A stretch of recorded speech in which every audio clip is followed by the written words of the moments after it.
여러분 이런 보도 잘 걸러서 보십시오. 이 와중에도 혼란을 야기하며 우리끼리의 분열을 일으키려고 하는 이런 보도들.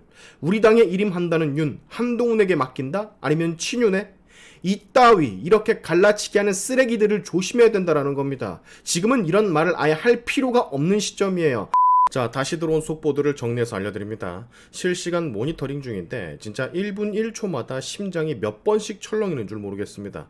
사무실에서 혼자 일하는 중인데 정말 이렇게 힘들었던 적이 있었나 싶네요.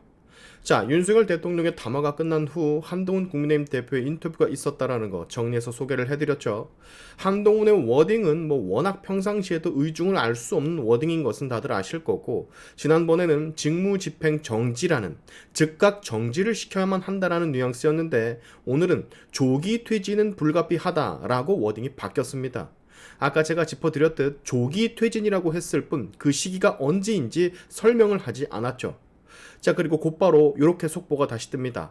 어제까지만 해도 탄핵에 찬성을 하겠다라고 했던 국민의힘 6선 조경태 의원이 다시 선회를 해 탄핵에 반대를 한다라는 입장을 표명했습니다. 친한 의원계로 꼽히는 조경태 의원이 대통령의 대국민 담화 후 그리고 당대표의 인터뷰 후 갑자기 이렇게 선회를 했다라는 건 국힘의 당론, 즉 탄핵을 반드시 막겠다라는 쪽으로 힘이 기울었다라는 것을 뜻해요. 또 이것을 다시 말을 하면 지금 당장이라도 윤석열 대통령의 직무 정지를 해야 한다라는 한동훈의 심중에도 변화가 생겼다라는 뜻입니다. 그 이유는 아마도 대통령의 발언들, 이 선으로 물러날 것이며 당의 일임을 하겠다라는 그 발언 때문들이겠죠. 자, 제가 쉽게 다시 한번 설명을 해드릴게요. 탄핵은 절대 안 된다라는 것은 기본 베이스로 깔고 가시고, 국민들의 87%가 넘게 윤석열 대통령을 욕하고 있는 상황에서 대통령과 정권을 지키며 저 막강한 좌익을 어떻게 견제를 할 것인지 오늘 늦게 탄핵 의결 전 국민의힘은 그 방안을 마련해야 됩니다. 그 이유에서 지금 당정 합의로 총리와 한동훈이 이렇게 만나는 거겠죠. 최악의 상황에서 피해를 가장 줄이며 탄핵을 반대할 수 있는 명분도 챙기고 정권을 이어나감과 동시에 지금 아무런 잘못들이 마치 없었던 것처럼 행동하고 있는 이재명 포함 저 집단들을 어떻게 처리할 것인가 고뇌해야 됩니다. 제가 아까 전 영상에서도 말씀을 드렸잖아요. 이재명이란 막강한 시뻘건 폐악질을 온몸으로 받아내며 지켜주는 윤석열 대통령이라는 존재가 갑자기 사라지게 된다면 우리는 이재명이란 거악을 아무런 준비 없이 맞이해야 된다고.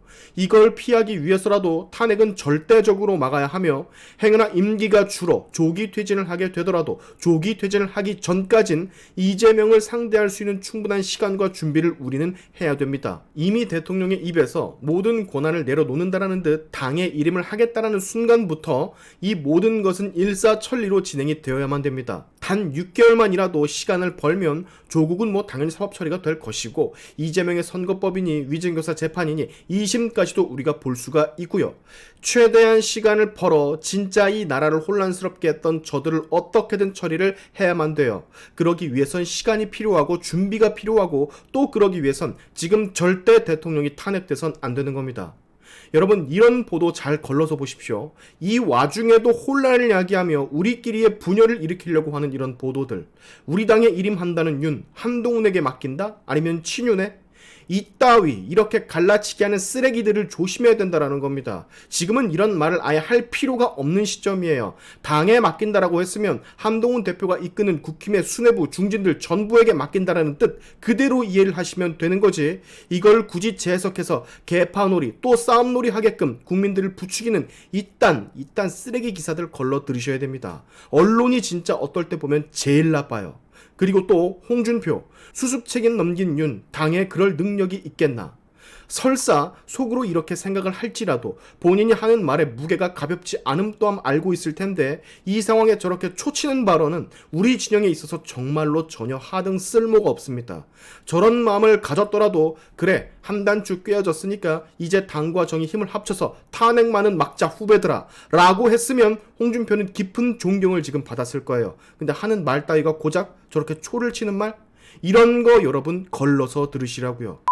대통령이 총리를 보내 한동훈 대표를 만나게끔 한 이유가 다 있는 겁니다. 대통령 본인의 의중을 전하며 그 협의를 최대한 효율적으로 하라는 지시를 받고 한동훈 대표를 만나러 지금 온 거라고요. 대통령이 나타나지만 못했을 뿐 사실상 대통령과 여당 대표가 만나서 앞으로의 일, 향후 어떻게 국정을 운영해 나갈 것인지에 대해서 지금 논의를 하고 있는 겁니다. 본인이 계엄령을 섣부르게 걸었던 실수를 방금 전 인정하고 국민께 사과를 하고 이 선으로 물러난다라고까지 했어요. 임기까지 포함해서 일임을 한다라고 했습니다. 책임은 저는 이로써 지게 되었다라고 생각을 해요. 법적으로 정해져 있는 임기를 줄였으니까 5년 대통령이 아닌 4년 대통령이 되게 생겼으니까. 자, 다시 한번 높아시면서 말씀을 드립니다. 지금 이 타이밍에 이따위식의 갈라치기 언론, 이따위식의 정치인의 발언들 모두 다 무시하세요. 조금만 있으면 5시간만 있으면 진행될 윤석열의 탄핵을 막는 것에만 집중을 해야지 이딴 쓰레기 같은 잡스러운 말들에 휘둘리지 마시란 말입니다. 이미 국민의힘 지지자들, 정치인들이 탄핵을 막기 위해 응집하고 있다는 것을 눈치를 챘는지 박찬대 민주당 의원은 행여나 부결이 되면 다시 또 걸겠다라 엄포를 놓고 있습니다. 우리는 어떻게든 시간을 벌어야 돼요. 어떤 시간? 이재명과 그 외 범죄자들, 지금 날개 달린 천사인 척하는 그 범죄 혐의자들이 재판을 통해 달게 벌을 받게 될 수 있게끔 하는 그 시간. 이거 절대 잊지 마시기 바랍니다.